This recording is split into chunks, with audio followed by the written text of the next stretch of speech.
Hello friends! Today we're going to learn how to draw. To get started, let's gather all the materials we need. Paper, pencils of various thicknesses, an eraser, and of course your imagination. Step 1. Beginning. Let's begin with the basic shape of.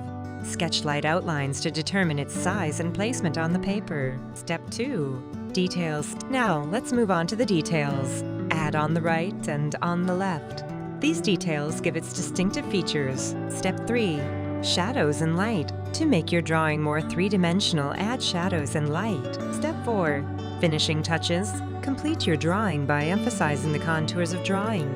You can also add additional details to enhance its appearance. And there you have it. Your is ready. Don't forget to sign your drawing and share it with us in the comments. Thank you for watching. We hope this tutorial helped you learn how to draw. Please remember to subscribe to our channel and leave your suggestions for future lessons. See you in the next video.